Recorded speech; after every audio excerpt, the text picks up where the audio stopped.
Somina unanibamba so kitoto, fanya haraka uwai, ina uroso umepitiliza. Follow me go jamu chokoleto, umeumba amepatia, sijaiona yako asilia. You can count on me love, ukinitaji nipo, omoninga na oringa. Oh baby, say my name, anytime you want me come around, say my name, anytime you don't have to call, say my name, anywhere you want to come around, say my name, I drop it down and pick it up. Baby, make a shake it like you are, shake it up. Tell me margarita with a shot of tequila. Then I pull up on you.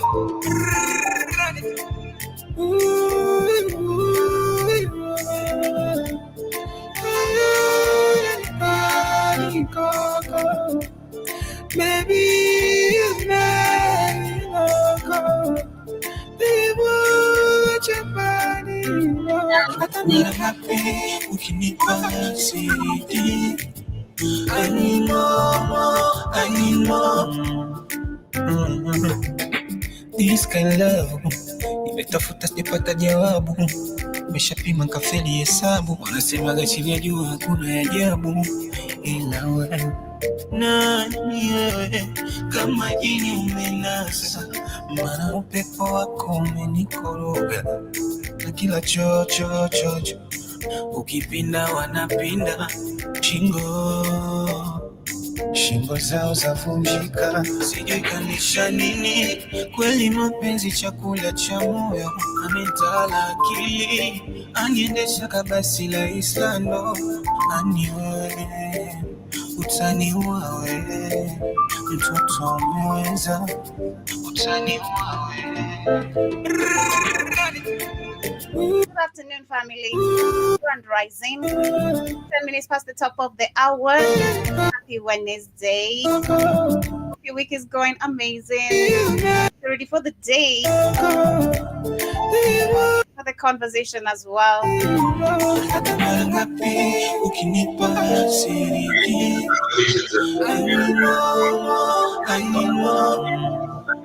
You're now reaching the best music. African continent. You're tuning into Black Hot Fire Radio, and you're listening to the Pan-African Bliss Show with your host, none other than Joby. Yeah, karibuni sana. Good afternoon, Grand Rising. Hope you guys are doing amazing. Happy Wednesday. Hope your week is literally flowing nice and easy. And of course, welcome to yet another beautiful conversation right here on the media of the 21st century. The media of the 21st century, literally the media of the 21st century, right here, of course, in the 254. My name is Joby, and of course, this is the Pan-African Bliss. To everyone who's just tuning in for the first time on YouTube, Rumble Beach, returning listeners on our radio station, on our network, for those who are catching me live, or maybe on Amazon TV, on Roku TV, on your Android TV, if you listen via the radio station, karibuni sana. Hope you're doing great. And of course, today we shall be having interesting conversations. Yesterday, we saw something very interesting regarding how Uganda is one of the countries, literally one of the major countries in Africa, that is being used to, just one call away from these other dictators, and they are the suppliers of how you can handle the human rights, right? It's super crazy. So we shall be talking about actually how also Museveni is actually issuing a war. He's talking about how Kenya and Uganda seem to have a potential future war, and this is because of the access of the Indian Ocean.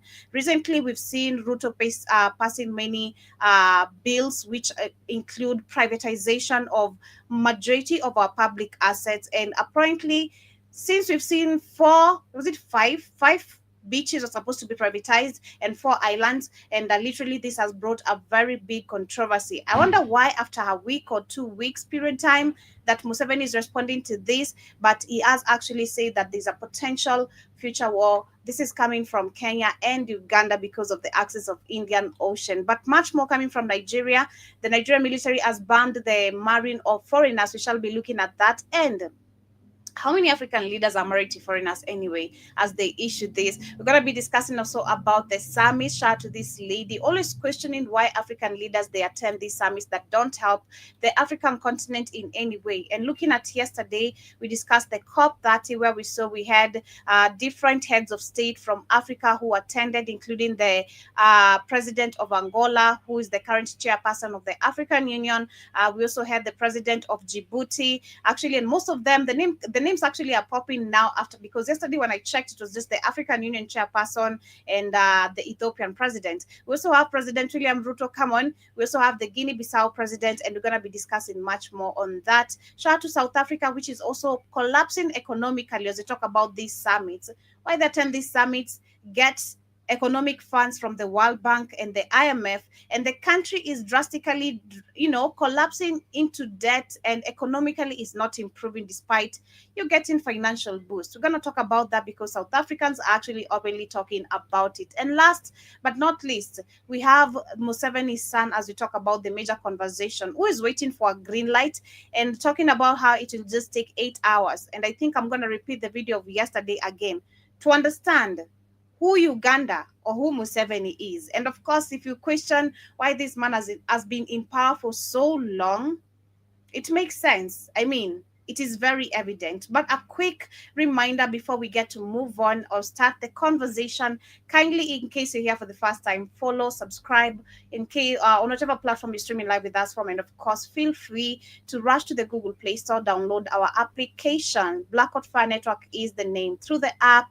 we have amazing organic supplements. We say your health is your wealth. Choose to stay healthy. Shout out to Keith. He tried a month without Popeyes. I mean, that's a trial, but he's now back into it. So please, if you start the health journey, ensure you try as much as you can to go all the way. It's not easy. We have some certain habits that we're so used to, but if you can, try to keep yourself healthy. We have organic supplements on the like of ashwagandha multivitamin, beetroot, we have sea moss, we have moringa pure, we also have some aloe cucumber soap for your skin, shea butter. Remember we have different types of shea butters literally coming from the African continent, and you can find this in Ghana. When you visit Ghana, go to the Shea Butter Museum and you learn much more. But for me, I love saying critical thinking is a very big problem in Africa, which we saw yesterday. It's something they're trying to not even, despite you trying to save your child with homeschooling, giving them the best education apart from what we have, they're coming and targeting that. And they're trying to instill more critical thinking. I mean, do we even have critical thinking in the current system of the education? That should be the question. But get yourself some brain and focus and unlock your full potential with Brain and Focus, a powerful supplement designed to boost mental clarity, enhance memory, and sharpen concentration. Made from a blend of scientifically proven ingredients like ginkgo biloba, omega-3, and essential vitamins, Brain and Focus is crafted to fuel your mind. Our process ensures maximum potency and effectiveness, delivering the perfect balance of brain-boosting nutrients. Take just one capsule daily, as prescribed by your healthcare provider, and feel the difference.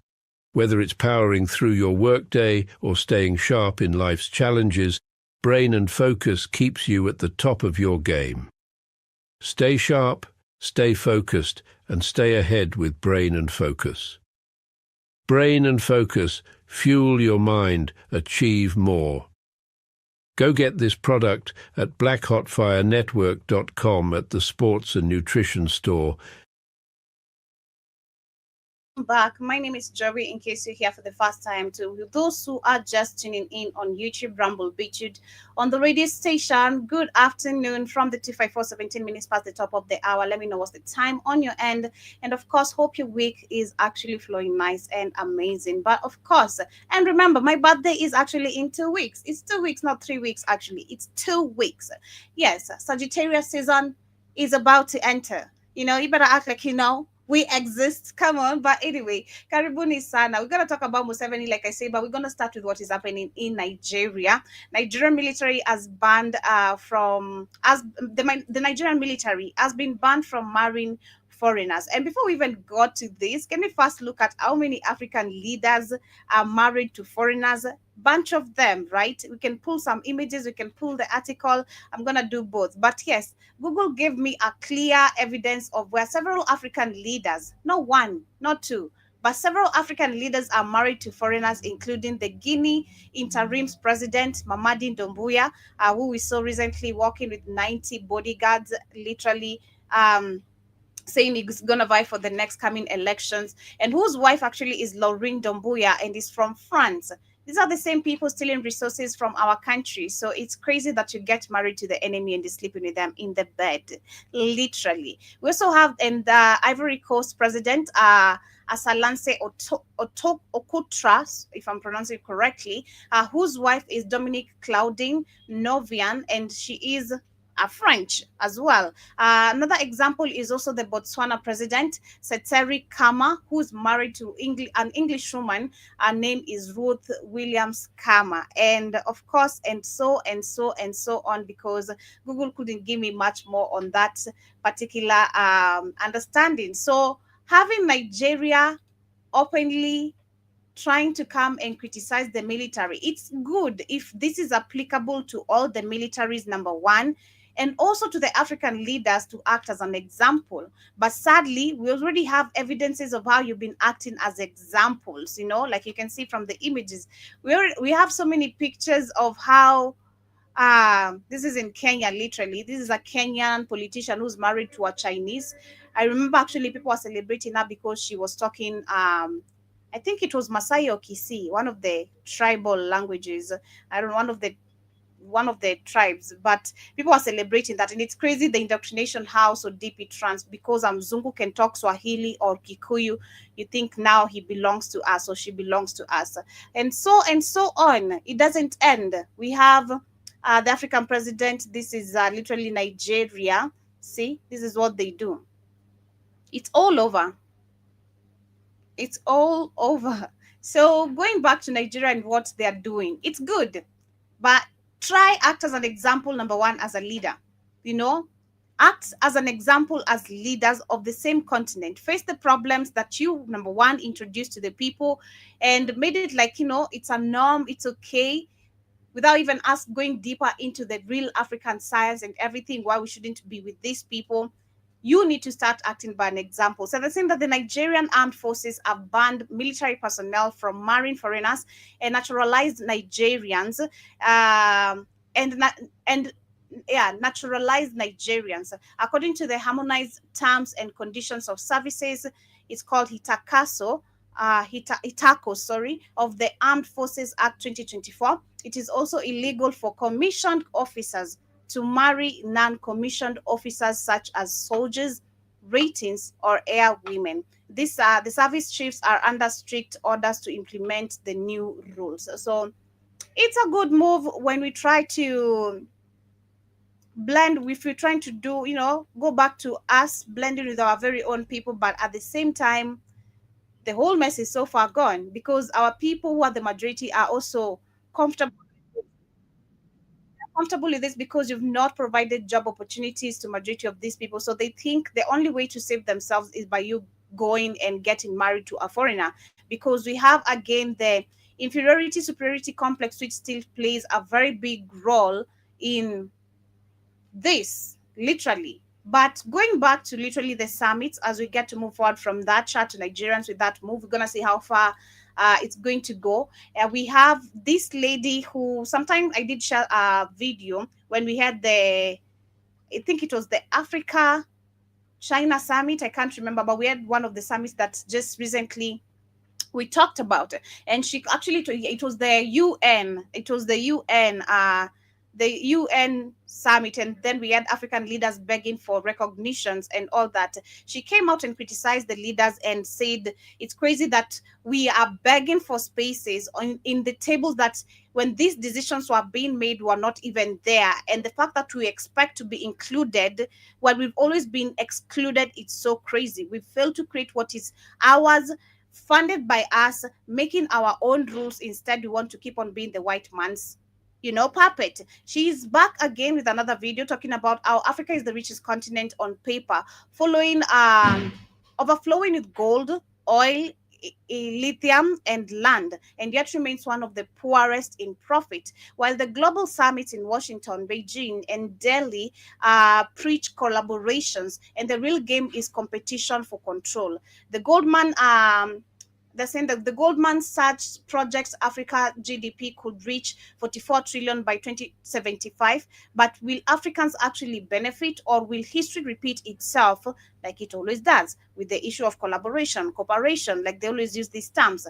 The world sees Africa as a market, not as a partner. And that is just so true. So listen to her. I wonder why there's so many of these events going on lately. Are they called summits, right? The US Africa Summit, India and Africa Summit, that one is coming up soon. Or the Arabia Africa Summit, or how about this one, Turkey Africa Summit? How about this recent summit that happened in January called the Italy Africa Summit? Okay, this one flopped. I made a video about it, but you have to give credit to Maloney for attempting. Anyways, there's so many more events, but what I'm trying to share here, and I hope you guys acknowledge, is that there's a big movement going on, and a lot of these countries want to capitalize on the continent because they're recognizing this unregulated economical growth going on. Now, this guy over here is Colin Coleman. He's a South African banker, though previously he was the CEO for Goldman Sachs, the sub-Saharan region. Well, he dropped an interesting article called A Marshall's Plan for Africa, where it basically outlines future projections in the region. It's always people like this that are going to tell you a little bit behind the scene what's going on. It's never the leaders of the continent, right? It's like they want us to still be sleeping and naive because it works out in their benefit. Well, anyways, I encourage you guys to look into that article, but there's some parts that stood out to me, like this one over here. Goldman Sachs project that Africa's GDP will grow roughly from 3 trillion today to 44 trillion in 2075. You can't deny there's so much unregulated growth going on in that continent. But the one that really is still untapped, because again, shout out to that lady who said, until the white man comes somewhere, you've not discovered anything. I mean, it's been there, but these people are exploiters. They're willing, just anything that seems that they could be gold. Let's go. They just go digging. They take lands, they go digging, they go just looking, they go mining.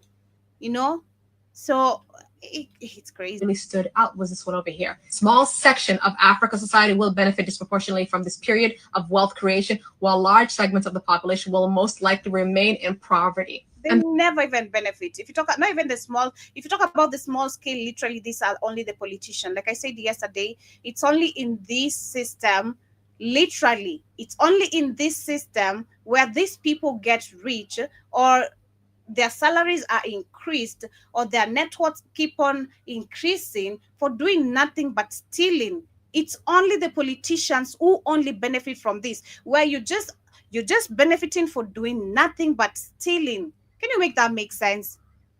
Not working your ass off, not trying to prove or do the best for the people. It's completely you selling out the country. That's how you benefit. This is crazy, This is so crazy. That's why I have a problem with all these summits. They never focus on how the people can benefit from its continent. Exactly. And sure, you can run around and say, oh, my leader is great. Mm-hmm. Well, then you have to admit to yourself, why is there no first world country in Africa? And you can't call the continent poor. Okay? The continent is filthy rich. You have to admit that it has poor leadership. Exactly. I feel people kind of wake up and get involved in any capacity they can. You're going to have other people come and take advantage of your own benefits. Wonder why. Very factual. And going through the comments very quickly, someone says, arise great people and take your throne as one people. Exactly. And then I'm going to share this video of this lady. This is a white lady telling us the facts. Again, I always say Africans, maybe until a white person talks, that's when we can listen and understand what we have. Because when fellow Africans talk, we call dumb, we know too much, we called, there's just different names that are going to be pinned on you, or you think you know too much, or you think, this is what? There's facts. Have you tried maybe thinking out of the box of what the system has told you or taught you? I like asking people that, can you try maybe walk out of what you just know? Can you try risking? What is it gonna cost you to risk? Of course, in some situation there's cost in risking, but if at the end of the day, it's something that is going to be worth it, why not take a risk? What has religion helped us with? What has the current education helped us with? What has this political system helped us with? Why not us trying to dare something different? That is exactly I believe now, if you look at the spirits arising in Africans, the revolution, people want something different. And what's the risk of us trying to not wanting different? If it's gonna cost us to die, then so be it. That's the cost of revolution anyway, at the end of the day. So listen to this white lady. That Europe is better than Africa is something that was put in your head by Europeans. But Africa has everything. Africa is super rich culturally, language-wise, foods, resources. Everything is in Africa. Africans only need to take back control of their continent.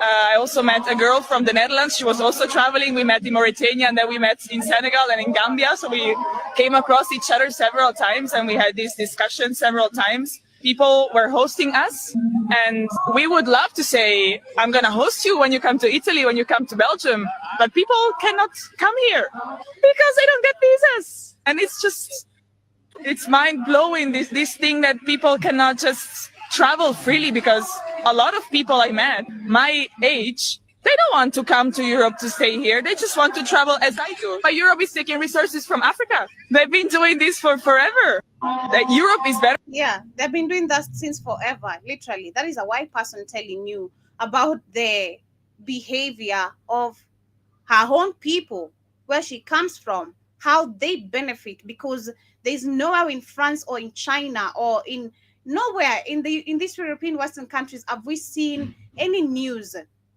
where they discovered this, they have been mining this, it's all from Africa. It's always going back to Africa, where collaborations, corporations, partnership, those are the names, but it never applies, like that lady said.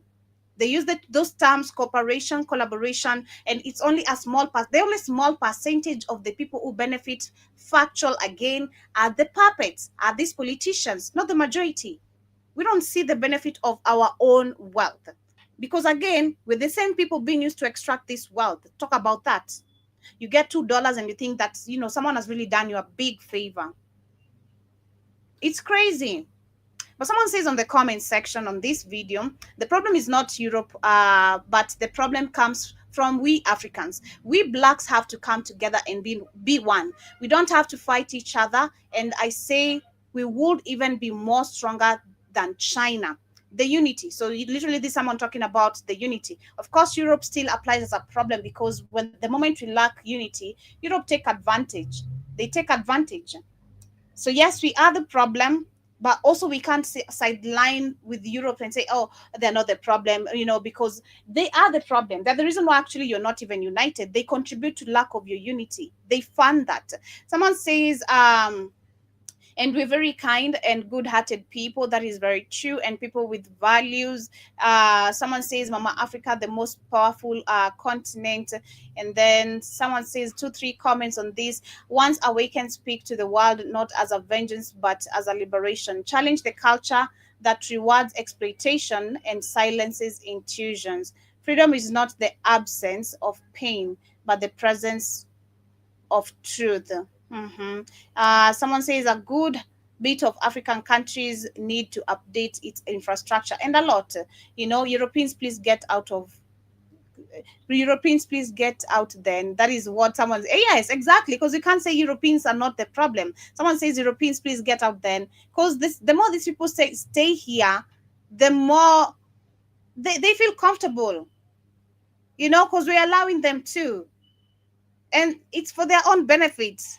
It's not for our own benefit. But we go back to literally what that lady talked about why these leaders, or why African leaders always attend these summits. Yesterday we were talking about the COP30, which we saw Bill Gates talking about how he's going to remove $1.4 billion to fund Africa and Asia farming, and of course climate change issues and everything. But when I was checking yesterday about how many leaders I'd attended, I didn't have this much of the list, but the list is out.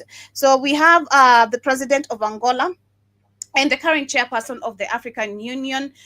We have president of Djibouti. We have president of Kenya, that is William Ruto. They're always calling them honorable. We have, of course, the president of Guinea-Bissau. These are all puppets. There's nowhere where you're going to see Burkina Faso, Niger, and Mali. We have the president of Comoros. We have the president of Ghana, John Mahama, of course, another puppet, who said he's going to fight corruption. Look at what he's doing. We have the chairperson of the African, these are the other high-level officials, the chairperson of the African Union Commission. We have the vice president of Nigeria, who's the who was present to unveil the Nigeria's green transition roadmap. Then we had the president of the African Development Bank Group, who led the AFDB delegations, and we also had the A1DB Vice President for Power, Energy, Climate, and Green Growth, Kevin Karuri. I bet that's from Kenya as well. And then Karaoke, that is from Kenya. Then we have the Director General, CEO of the National Council of the Climate Change Secretariat of Nigeria.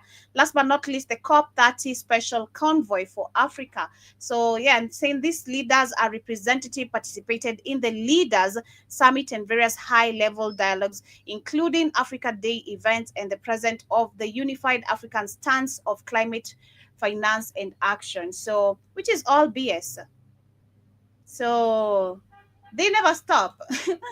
They never stop. Cooperation, collaborations, we're not going anywhere with none of that. We have South Africa, which again, because most of every time they attend these things, they get financed, right? This is why we see the IMF coming in. This is why you have Bill Gates being used, to chip in money from different African countries for different projects. We have the World Bank, which has approved $925 million loan to South Africa for a 6-year program. And this actually, the program is focused on improving essential urban services such as water, sanitation, electricity, and waste management in the country's biggest cities. The initiative aims to strengthen municipalities and ensure more reliable services delivery to millions of residents across South Africa. And then just to read the comments very quickly, someone says, to be looted by politicians and repaid by taxpayers. Exactly the game that goes on in this political system. But let's look at a couple of videos. Maybe Ramaphosa has, like I always say, these leaders talking on behalf, it's one person talking on behalf of millions on how the economy is doing great. Let's listen to the majority of the people, what they are saying. South Africa just earned a depressing title. It's the only country in the world where people... Hi, John Mosquito Karibu Sana. Yes, I'm Ali, been Ali since yesterday or Monday, I'd say. Literally, Kamlesh is not in this week. He is off. So you're gonna see me Ali till Friday. So Karibu Sana, hope you're doing great. People are actually getting poorer. According to the IMF's latest... Ali, I'm actually on time. I'm on my own actual time. World Economic Outlook, our real GDP per person is expected to shrink in 2025 and 2026 after already falling in 2023 and 2024. Why? Because our population keeps growing faster than our economy for the past decade. And which is not a problem. The growth of population, this is the issue there. Gates Foundation and the rest that they've been pushing, or because the African growth population in various countries, that is not a problem. We're talking about mismanagement of funds right here. This is nothing to do with the growth population. We're talking about mismanagement of funds, public resources, which should be allocated and used the right way, but they don't. So it's nothing. You can actually manage this population if you have a strategy on how you're going to ensure your country develops, grows, everyone has a job, well paid, living a good life, and the city well managed, the whole country. So Please. The economy's grown by just over 0.8% a year, while the population's grown by over 1.4%. That means the economic pie isn't getting bigger. It's just being split into smaller and smaller slices. Nigeria's economy per person is expected to grow 2% next year, and India over 5%, but South Africa negative 0.3%. If we'd simply grown at the same rate as other emerging markets, our economy would be 12 trillion rand instead of 7.5 trillion rand, and government wouldn't be facing a fiscal crisis. Corruption, load shedding, and poor policy have left South Africans worse off than they were in 2010.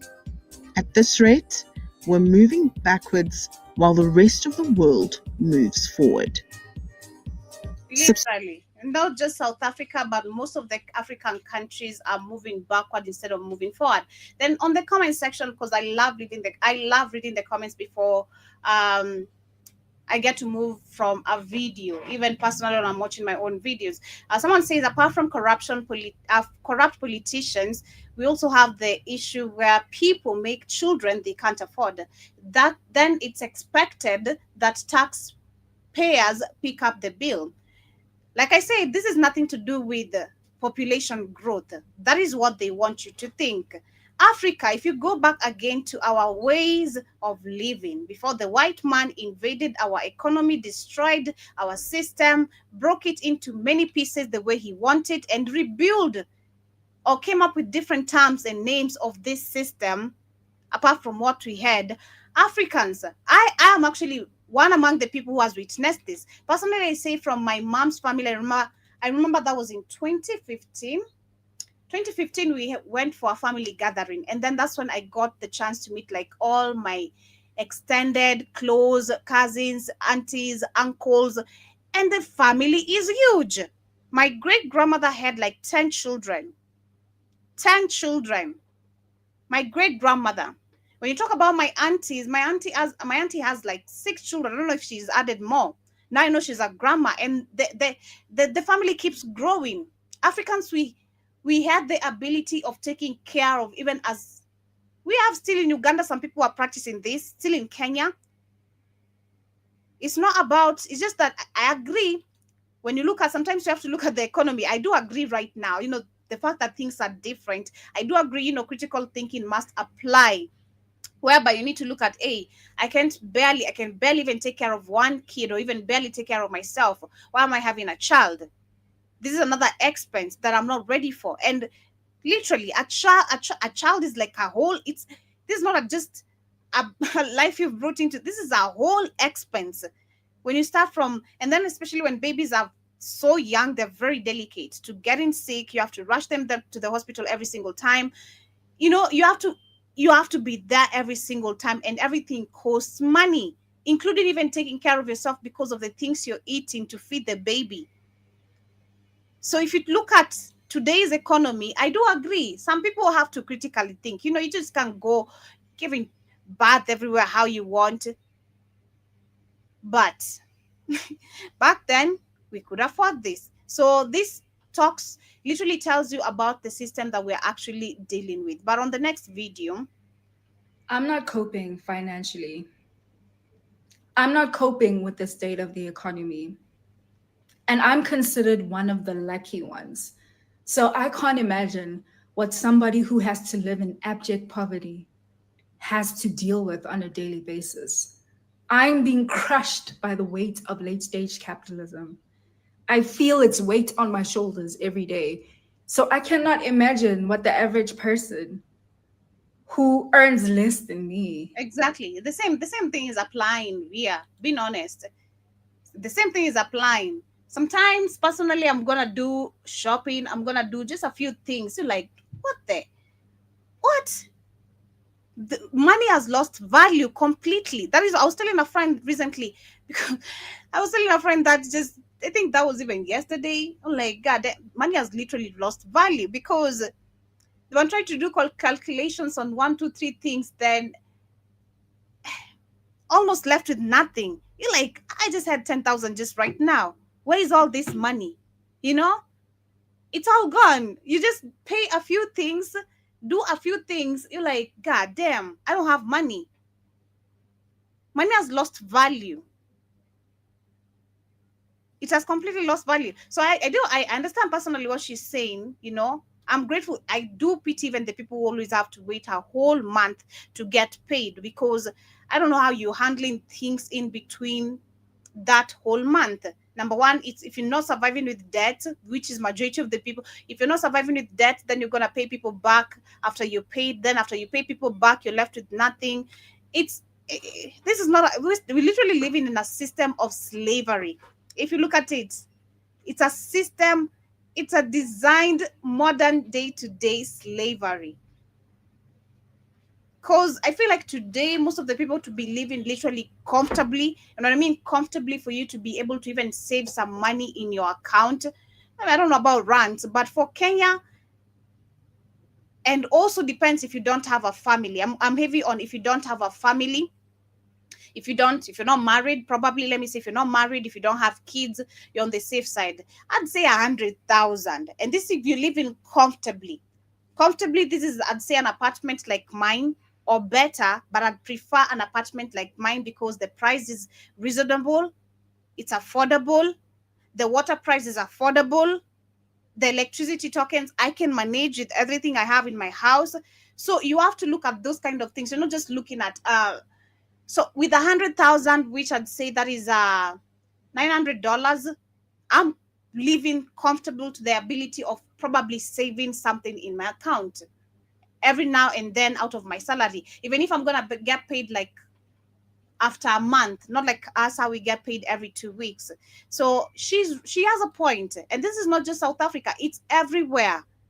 And that's why I think there's a time I was to have a discussion about who is really living an average life. What do you mean by saying a middle class or an average life? Because the middle class today is no longer even a middle class. The middle class today are the people living in Runda. I'd say it's something like that. Someone who's considered to be living better today now in Africa, and I'd say probably now, if you look at someone who's living today, someone who has their own house, you know, paying rent, you're living good. But an average middle class, that is Runda, that is still someone who's paying rent. You don't own that house, you don't own that land, you're paying the government. So she has a point. Don't do the shopping. Maybe you have to pay transport going to work every single day. Lucky me, sometimes I can walk. Shit, crazy, man. Is experiencing on a daily basis. Every time I go grocery shopping, somehow the bill is higher than it was the previous month. Exactly. Yet I'm still buying the same things That is true. from the same stores. That is so true. That is so true. I did shopping on Monday, and the same price I bought my cooking oil that I have in my house 2 weeks ago is not the same price that this oil is going for this week. This is so crazy, and this is so true. It's crazy. It's so crazy. So we have to. One thing I've personally, what I do, I love doing shopping, especially at the end of the month. It's way good. Like I'm gonna do a bunch of shopping, especially at the end of the month, because there's discounts.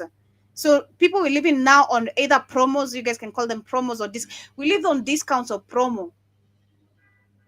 We have to wait for some things to go down, especially at the end of the month, because there's always some discount. You're like, let me go pick this, and this, and this, and this. But if you say you want to live like, hey, you go broke, my friend. You go broke. Listen. I go to spa, right?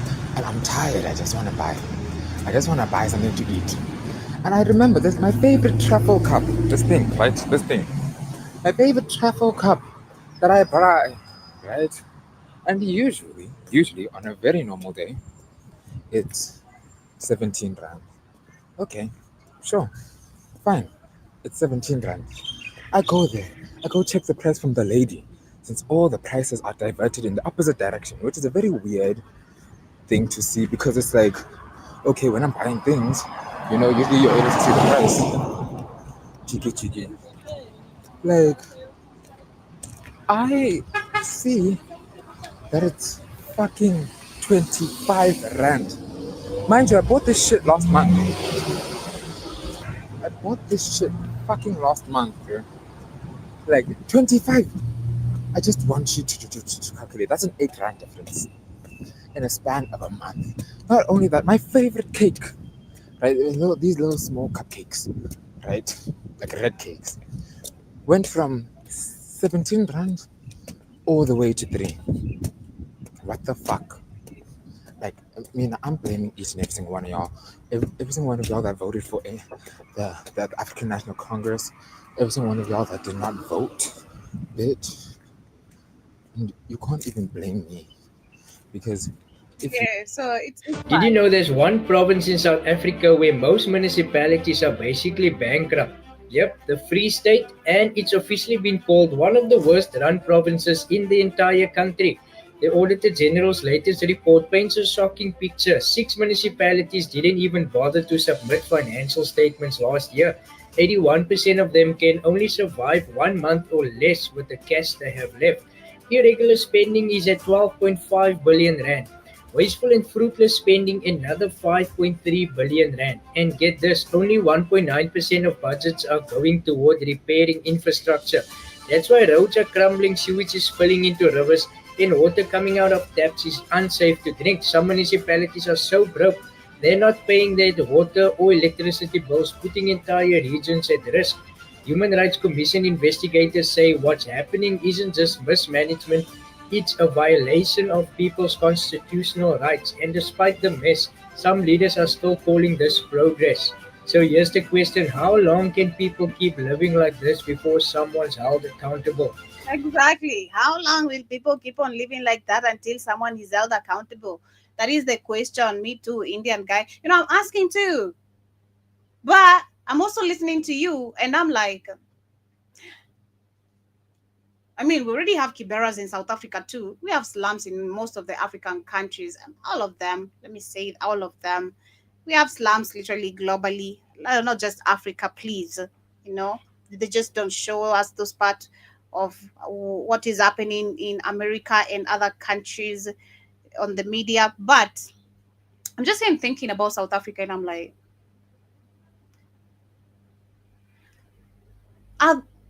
will is this the reason maybe Afrikaners want to take the whole country and fix it for their own advantage? Or, excuse me, if not that, will South Africans do something about it? Or will South Africans also watch this, and as it happens, no, the Afrikaners watch this, and as it happens, they're going to move to another country because South Africa is actually slowly collapsing? It's a 50-50 thing. We have the cats with the small hats trying to come in. I don't know if to destroy the country, but rumor, of course, you saw it, is to take over. We also have the British men saying they're going to take over. Maybe they want to rebuild the whole country because there's potential. Already we have the Oranians, come on. The country is developed, more than the majority of the African countries. So they could perfect it through maybe better to what more than it is.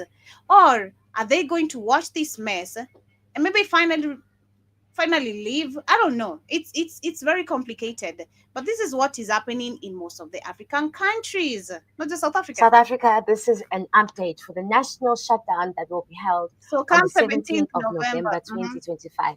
My name is Amani Dube, and I'm the national coordinator. From last night's meeting, 29 November, we have concluded and finalized the letters that will be sent to the municipalities and SAPS.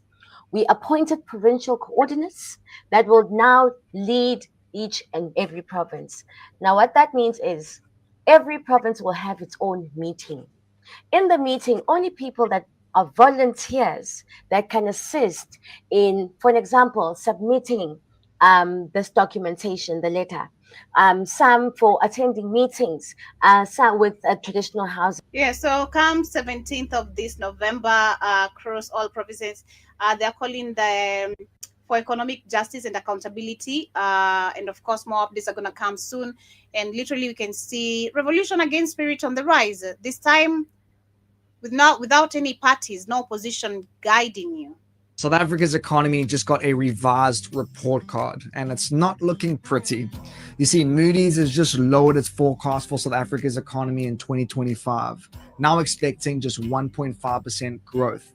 You see, that's slightly down from previous projections, but it flags a much bigger global slowdown. Rising tariffs, US-China tensions, and investor jitters all dragging growth down.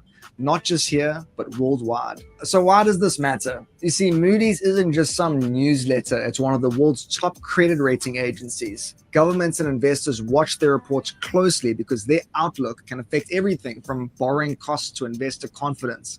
And so when they say global growth is losing steam, it often becomes this self-fulfilling prophecy. So for South Africa, sluggish growth means fewer jobs, lower tax revenues, and more pressure on public services. Our treasury, though, still hopes for 1.9% growth, helped by stable inflation and stronger consumer spending. But Moody's thinks that the global climate will weigh us down. So Moody's also warned that the chaos in US trade policy is making longer-term planning nearly impossible. One week it's higher tariffs, the next it's negotiations, and that unpredictability hits economies like ours hard. And with Moody's set to review our credit rating this month, this past downgrade could shape what comes next. Yeah, so you better do something about your economy instead of focusing on other Africans who are coming to your country. Your other Africans actually are doing great, like what we used to do. It's just like trading. I can come to your country, sell goods and services, and the same. You can do that. But when it comes to the people who are really destroying your country, you're not going to address that. Can you address the World Bank and the IMF like Kenya did? At least we did. We confronted the IMF and the World Bank last year when they were trying to push and increase their taxes on us. At least we tried. We did something. Have the bills been passed? Of course, yes. This year, all of them. But we tried to do something about it. So face your real enemy. Call out the real enemy. Call out the real enemy, like these Tanzanian journalists. We have a Tanzanian journalist as we get into the last topic, which is about Uganda and what is happening over there. The Tanzanian journalist who goes by the name Godfrey Thomas of Ayo TV, he is facing treason charges for reporting the ongoing unrest in Tanzania. Of course, we're calling out on this is literally where we've been denied freedom of expression and speech as journalists. And it's always say sometimes kudos to us because what we do, and especially for the journalists reporting the truth, what we do, our lives are always on the line, which is, if you're dedicated to this, you have to do it wholeheartedly. And at the same time, I'm giving props to how journalists literally shout to them because of always enduring, because it's so much negativity, like I've been saying this week. It's so much negativity, especially coming from Africa, that we report about. So much negative information coming from Africa that is all we talk about. So the fact that you can be able to hold your thoughts still on the positive side, like have the stable mental health, that's all I'm trying to say, then you're really good. Because our jobs, I remember for me in 2023, especially like learning a lot of things, I was being exposed to a lot of things you guys were teaching me. I was learning. My mind was really almost messed up. I'm like, nah, I gotta learn how to balance this whole thing. And that's why we literally came up with the culture show every Thursday, and it was every Thursday and Tuesday, but now I learned how to balance it. And of course I do it just on Thursday to just give myself a break from the political conversations, at least just one time, one day a week. It's good for your mentality. But yes, Tanzanians are literally not just him, but we have also TikTokers. So many people are getting arrested. And shout out to the one guy who actually also made a video that is also currently going viral using the same sound that people are getting arrested of Samia Suluhu. He said, let's do this video, all of us, and we see how many she can arrest. Because again, the numbers speak. We have the fake ICC calling you, the fake UN, the fake AU. The people are calling you. These are the fake organizations that have put you.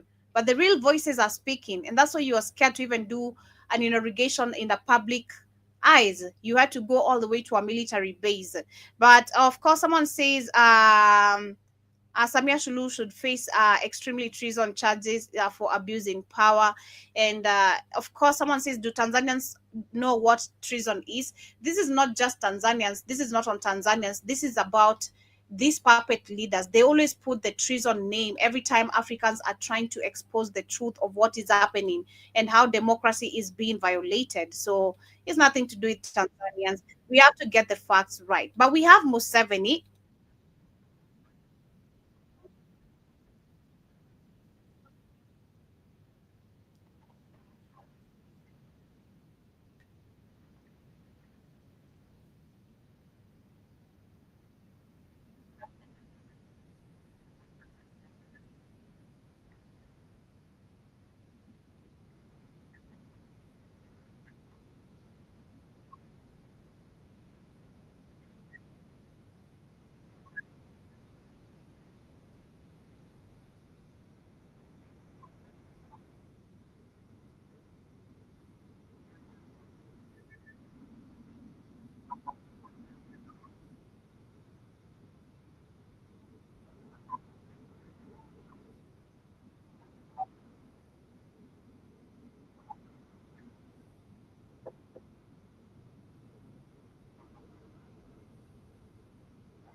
Yeah, so that is what is happening. In case you're wondering or can't hear what he's saying, because most of the people say they can't hear what he's saying. That is Museveni, and they're talking about tensions rising between Kenya and Uganda, and with President Yoweri Museveni warning that disputes over access of the Indian Ocean could ignite full-blown war. The warning follows Kenya's recent decision to block Uganda from using its fuel pipeline, a move that has frustrated Kampala and heightened regional unease. And of course, I remember that Kenya did privatize its pipeline. Also remember Kenya did privatize five beaches and 4 islands. Museveni argued that Uganda, being a landlocked country and has undeniable right to reach the coastal, stands strongly supported by his son, General Muhoozi Kainerugaba, who hinted at serious consequences if Kenya refuses to grant access. And of course, he went ahead and tweeted like a stupid person, like he always does, trying to show us how much power they have, what we saw yesterday on the Africa Today show video. In case you missed it out, kindly go check out the whole show. At the beginning, I shared a very interesting video showing how the masquerade of most of the African killings, who calls the shots, where the shots come from, and who are these people, how they're trained, who funds them, where they're located, and how Uganda is deeply involved, literally. And literally, we had the son who came out and said, my father gives me if my father gives me a green light, it will take me only 8 hours to capture the Indian Ocean from Kenya and make it a property of Uganda. So we're not only just talking about African countries now also starting war because of the white man to benefit from each other. But the question comes in for me, because I reported this a week ago or 2 weeks ago, 2 weeks ago to be precise, about Kenya selling, that was last week actually, privatizing 5 beaches, and also the pipeline of Kenya. That was, I think, 2-3 weeks ago we discussed about this. The question is, why now? Why is Museveni reacting right now? Is this one of their political tricks to make us think that they have a war, that they don't work together, or is this really deep, that they're just, is it really deep? Is it really serious? Or is it, I'd really love to literally understand. But going through the comment section very quickly on one of these videos, someone says, this one should try stand for comedy. I know, because who takes him serious anyway? Someone says the Gen Zs from Tanzania will join KDF and Kenyan Gen Z to be one army, period.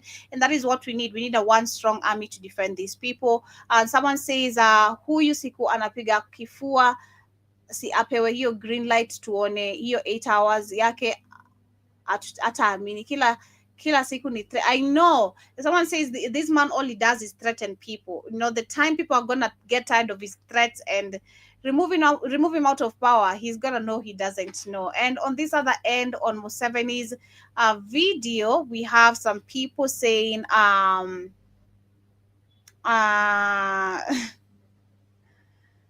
just literally people joking. Recruit. Oh, people are literally talking about being recruited and us having a one army with Tanzania so we can fight Museveni. But those are the news and updates of what has been happening for the last 24 hours coming from the African continent right here on the media of the 21st century. This has been the Pan-African Bliss. And of course, I've been your host, JOBY. We get to do this every single day. In case you are here for the first time, Karibu Sana, feel free to subscribe and join us officially by downloading our app on the Google Play Store.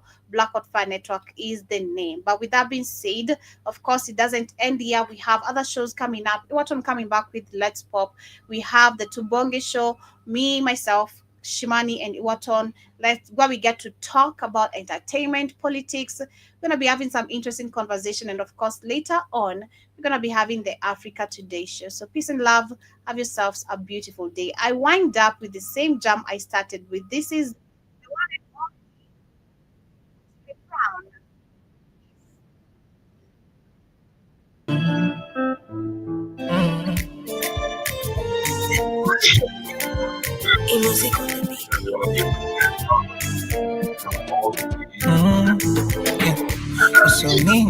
Somina